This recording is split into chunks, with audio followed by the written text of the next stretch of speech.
Assalamu alaikum students. This is me Mohammad Ilyas, your physics teacher. Students, today we will learn about what is the resultant force. Resultant force क्या होती है, इसके बारे में आज हमने पढ़ना है.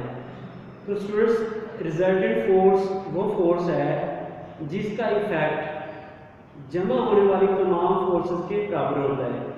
The resultant force is a force whose effect is equal to the effect of all forces which are getting combined.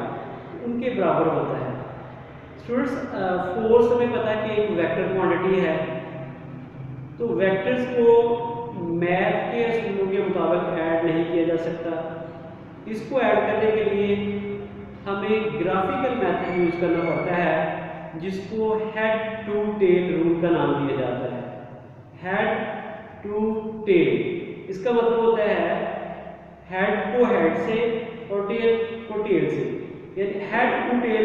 हमने क्या करना है, अभी हम ग्राफिकली देखेंगे किस तरह हेड टू टेल रूल बनता है.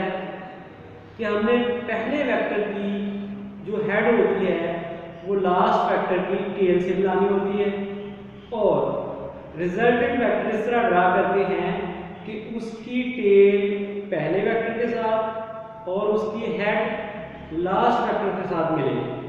तो इसको जमा करने के लिए या इस ग्राफिकल मेथड को यूज करने के लिए मैंने कुछ पॉइंट्स बनाए हैं, वो आपको समझा देता हूँ. एक बात ये नोट कर लीजिए कि you can add as many as vectors by head to tail rule as you wish. इससे जरूरी नहीं है कि दो वेक्टर हैं, कम से कम दो से ज़्यादा, बेशक आप 10, 15, 20, डिपेंड्स अपॉन द सर्कमस्टांसेस, ये आप जमा कर सकते हैं. तो आइए देखते हैं क्या क्या पॉइंट्स हैं, उनको समझते हैं कि हेड टू टेल रूल क्या कहता है. फिर हम इसको ग्राफिकली ऐड भी करते हैं कि ऐड कैसे कर सकते हैं वेक्टर्स को. तो सबसे पहले students, what is resultant force. Resultant force is a single force that has the same effect as the combined effect of all forces. All forces से मतलब ये है कि कुछ फोर्सेस जमा हो रही हैं, उनका जितना असर बनता है वो एक फोर्स ही ज़ाहिर करती है. उसको हम क्या कहते हैं, रिजल्टेंट फोर्स. रूल जो यूज़ होता है वो हेड टू टेल रूल है. A graphical method to add up the two और more than two forces to get resultant force. तो इसको हम क्या कहते हैं, हेड टू टेल रूल. इसके कुछ पॉइंट्स हैं स्टूडेंट्स. सबसे पहले आपने सूटेबल स्केल सेलेक्ट करना होता है कि पेपर के ऊपर आप जब ये ड्रा करें तो वो पूरे भी आ जाए वेक्टर. ऐसा ना हो कि आप लेंथ किलोमीटर्स में ले लें और फिर वो पेपर पे ड्रा ना हो. तो आपने सूटेबल स्केल सेलेक्ट करना होता है. मतलब ये कि पेपर पे सारी बात है सेंटीमीटर में ही ये ड्रा हो सकते हैं. फिर क्या करना है, draw the forces according to the scale. जो फोर्सेस आप ऐड करना चाह रहे हैं, जो आपने स्केल मुंतखब किया उसके मुताबिक उनको पेपर के ऊपर ड्रा कर दें, पेपर के ऊपर बना दें. टेक द फर्स्ट फोर्स, पहली फोर्स जो है उसको आपने लेना है. And draw the second force such that, और दूसरी फोर्स को इस तरह से ड्रा करना है कि it's tail coincide with the head of the second force.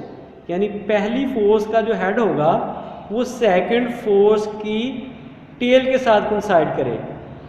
फिर लास्ट पे क्या करना है, draw the resultant force such that the tail of the resultant force coincide with the tail of the first force and head with the last force.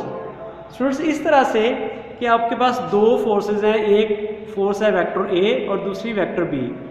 आपने suitable scale लिया, उनको paper के ऊपर ड्रा कर दिया. अब क्या करना है, फर्स्ट वेक्टर को ड्रा करना है, ये मैंने ड्रा कर दिया. फिर सेकंड वेक्टर को पकड़ना है, उसके ऊपर इस तरह से ड्रा करना है कि सेकंड वेक्टर की जो टेल है वो फर्स्ट वेक्टर की हेड के साथ मिले, और जितनी आपने लेंथ बनाई है उतनी लेंथ तक उसको ड्रा कर देना है.